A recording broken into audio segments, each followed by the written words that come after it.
a mindset to speak in terms of value. The salesperson with the highest quality product rarely has the lowest price. That's why successful people, salespeople, always try to think in terms of value of the prospect. What are the buyers receiving in return for their investment? And how does your offer communicate that? Top salespeople help prospects see not only the ROI they're likely to receive, but how much the absence of your product is costing them. Excess shipping, electricity, labor, etc. That's it. All right, give us some context. Quality, man. Like you always say, it's not the cheapest product, but it's the best product. And you got and a good sales rep will show the customer that quality is more important than being cheap. All day long. Agreed. People love to hear it And too. how to solve their problem too. So Absolutely. Agreed. People love to hear it. The ROI, like they say inside of that quote there, inside of that little teaching, is massive. You're talking about self-esteem goes higher. Pride gets built. People don't want cheap things. They rather deal with someone that thinks of himself as quality, and then especially when that person is representing quality. So I love it. Thank you for that. Drop that inside the Telegram.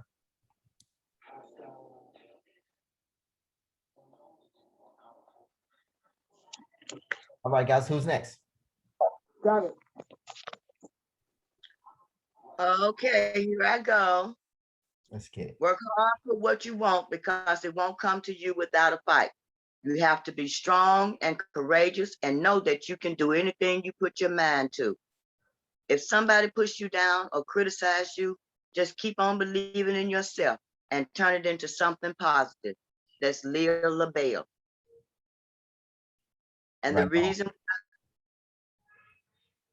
reason why that resonated with me, I'm not gonna even say it really resonated with me this morning. I just feel like I saw it and I feel like it was some words that some people could use this morning, because Lamesha is killing it.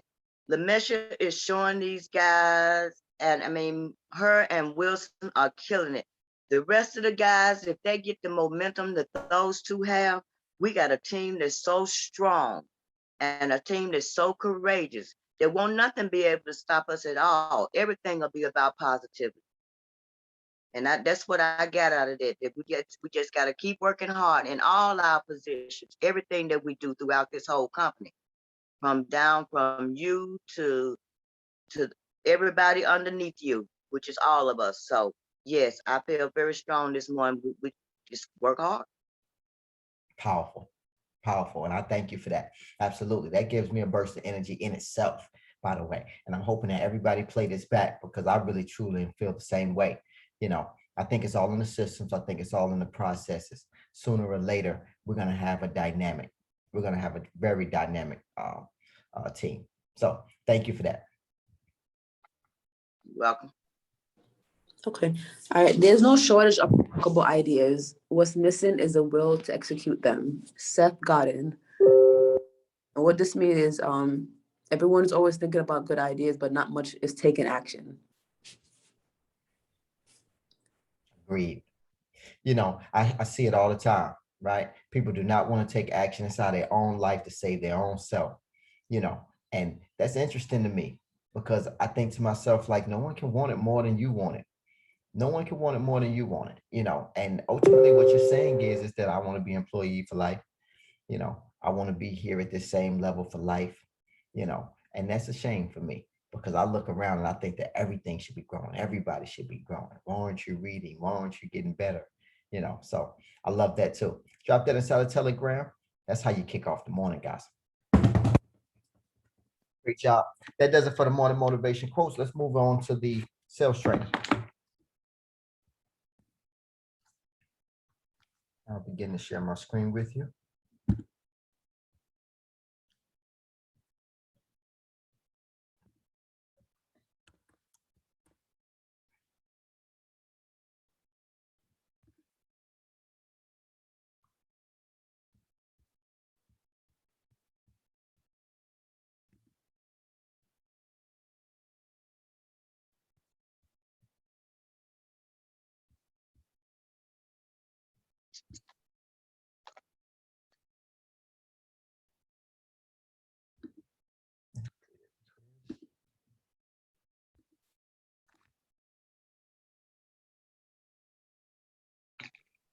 All right.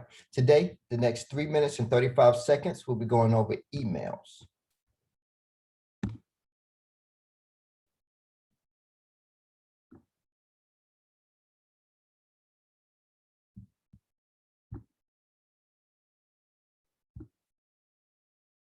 Email follow-up. Look, this is the least trustworthy of all follow-up mechanisms for a number of reasons. Number one, you're going to probably hit a spam filter. If you send an email from your company to my company to Grant's email address, you're going to hit a filter the first time. I won't even see it for days. It's going to junk or spam. It's going somewhere where I can't find it, even though it might not be junk. It might not be spam, and I might want your data, but I'm not going to get it. People also, another reason email is inefficient is people are overloaded with emails. Also, not knowing whether the communication was received. You don't know whether I got it or not.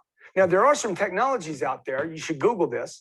How do I make sure that my email was received? There's some very simple, very inexpensive and worthwhile technologies that allows you to get a message that your email was in fact received. Look, an email, when you send an email out, it's a lazy way to communicate with people. It's necessary, but it's lazy. It's an easy thing to do. You don't get communication. And the fact that you sent me an email doesn't mean I got it. Doesn't mean I like it. You don't get any feedback from it. Now, the fact that I don't like emails doesn't mean I don't use them. But I'll use them if I have to get where I want to go. Emails, keep them short, okay? Include your direct number. Do not include the company's number. Include direct access to you, to a human being they can talk to. Also, thanks for coming by in the email. Thank you for coming by. Thank you for visiting. I appreciate this, is one opening line. Another could be this: I saw this and thought of you. Because remember, you're not going to be able to use the same email over and over and over again. Thanks for coming by. And the second email, thanks for coming by. No, the second one needs to be something else. There needs to be creativity and variety in your emails for it to work. So another possibility is this: hey, I saw this and thought of you. Maybe you saw a piece of data, a product's coming in, there's been a change, there was some article written about their company. I saw this and thought of you. Maybe another opener for an email. That's 2 emails right there. Actually, I gave you about 4 of them. Congratulations, you won something free from our company. Every month we give something away. This is a bit of a gimmick. It's an email. Congratulations. Every 30 days, we pick a winner and you won something. It's a way to get communication going. Another email could be this: hey, I'm going to be in your neighborhood Wednesday. Can I stop by? Here's my cell number. Call me right away and let me know if it works for you. Very aggressive email. Ask for a direct appointment. Okay, it's now. It's got some urgency and it says I'm going to be in your neighborhood. Another possible email is: I'm pulling up data that you had questions on or about and would like to discuss it with you tomorrow morning at 9 a.m. Okay, maybe you're researching, you're collecting data, you did some due diligence on the company, and I could be at your office tomorrow at 9 a.m. if that works for you. These are direct appointment emails. I'm actually asking for something in the email. So some of them are light, follow-up, thank you, appreciate it, appreciate the opportunity, warm and fuzzy. Some of them, I'm be in the neighborhood tomorrow, I'm looking for an appointment. The purpose is not to close on an email.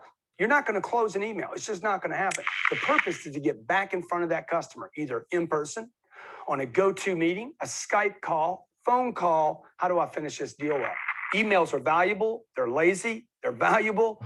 They're not as good because I don't know if they got it. There's some technology out there that can help you with that. Use your email, use the phone, use the text, bang them all. Follow up. Email follow-up. Look, this is the least trustworthy. All right. Let's get right into the quiz. True or false? Email is the most trustworthy form of communication with a prospect. Is this true or is this false? The most trustworthy. False. False.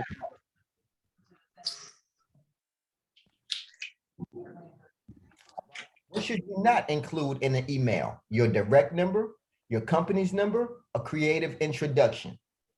Your company's number. B. Company number, yeah. Get it? True or false? Email should always be lengthy and have a lot of information. True or false? False. False.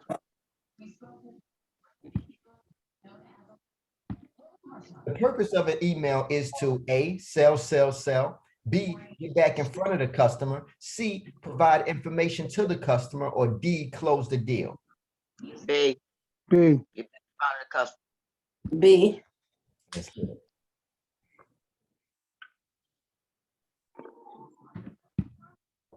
Drum roll, please.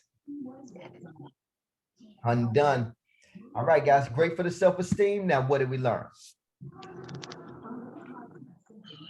Follow up, follow up, follow up. That's what we learned. Do what you can to get in front of the customer.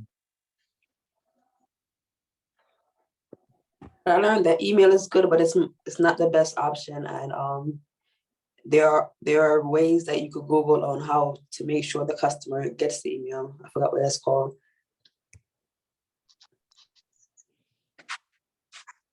Absolutely. Absolutely. A CRM is what it's called. Yeah. A CRM that allows us to see exactly when people open up our emails.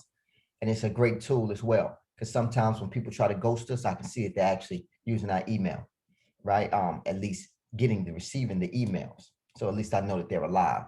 But, you know, one of the best things that I think I learned today is the fact that it's just a way to get back in front of the customer. You know, obviously we want to be in front of our customers as much as possible. In building a brand and building a company and building a community, all of these things work because you're able to get in front of your customer as much as possible. You know, it might take that first touch, it might take that second touch, it may take that third touch, and it might take the touch from me, a touch from Ron, a touch from mommy, a touch from you. Either way it go, it puts us in a position where we're thought of first in the market space in terms of just what it is that we do, right? So that's my biggest takeaway. That's why it's important to me. What else?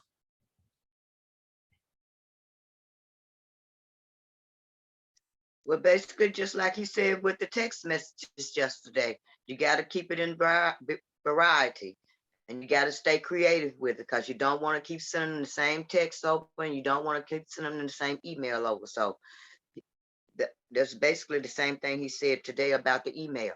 It's the least trustworthy, he said, but even if you're doing it, you still need to make sure it's variety and not a boring same old thing all the time, repetitive email. Right.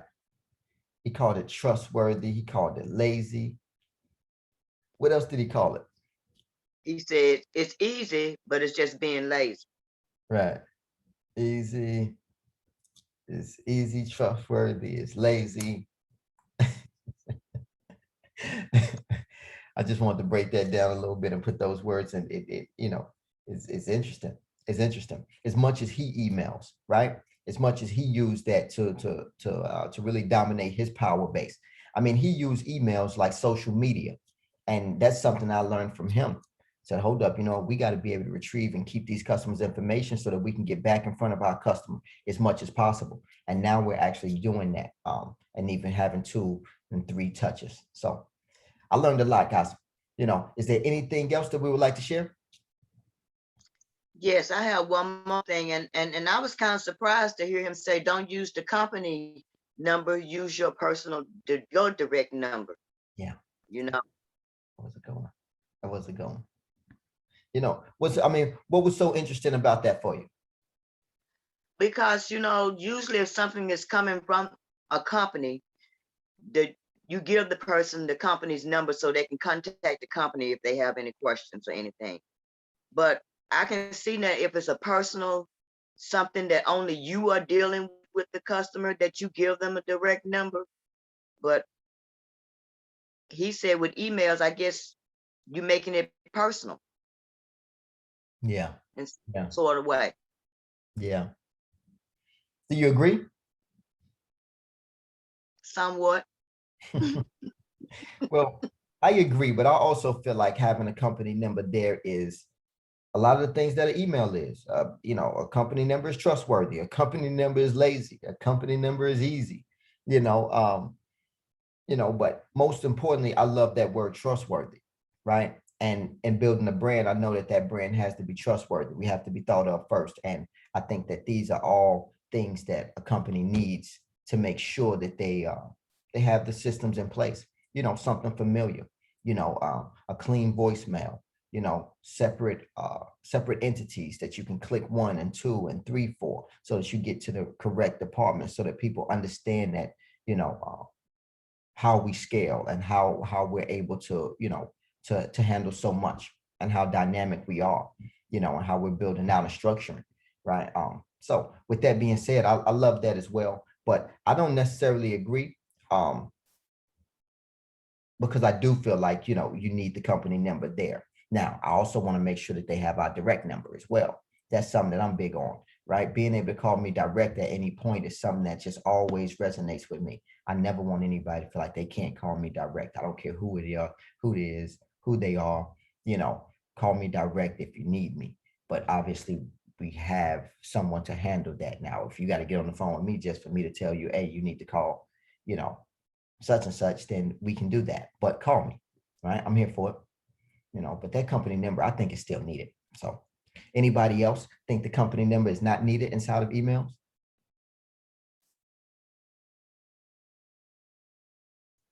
I think it's needed. No, just put both. Right. Can you put both? Yeah, absolutely. You put both.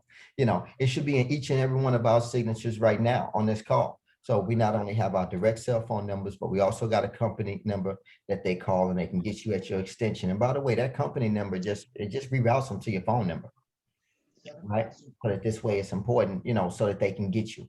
Either way it go, I just want people to be able to get you as fast as possible. The next thing is to work on social medias. I think that each and every one of us should have professional social medias so that people can actually get to know exactly what it is that you do, and separate daily entities and stories that document exactly what it is that you do. I mean, I can't wait to see you at the grocery store saying, I got to get back home. I got virtual interviews to take. And then you set up the camera and then you actually show people how you actually, what's your sales pitch. Again, when you tell people about your day, they respect it so much more, and you start to build your following and build your community. This was something I was speaking to Misha too about last night. And it's just very important that we start to build our community. I can't imagine having a company now that doesn't have a social media presence, right? And you can't either. Any company now that doesn't have a social media presence, I will show you a company that is obviously dying, obviously. Now you not only have to build the business, but you have to build a community with it. And I remember a time when I just hated being on Facebook. I really did. I was making so much money, doing so many things in real life. When people were talking about Facebook, I would look down on them like, yo, what are you talking about Facebook? You better get off that internet, right? And that's the old way of thinking. Now you cannot do that. You have to become media for whatever it is that you do. It's a form of highlighting everything that you do so that people actually make sure that you're trustworthy, right? They actually make sure that they got a sense of pride about what it is that you do. You can always get customers off social media. I can't tell you how many people know what it is that I do just based off social media. They haven't met me. And by the time they meet me, it's like, man, I know who you are.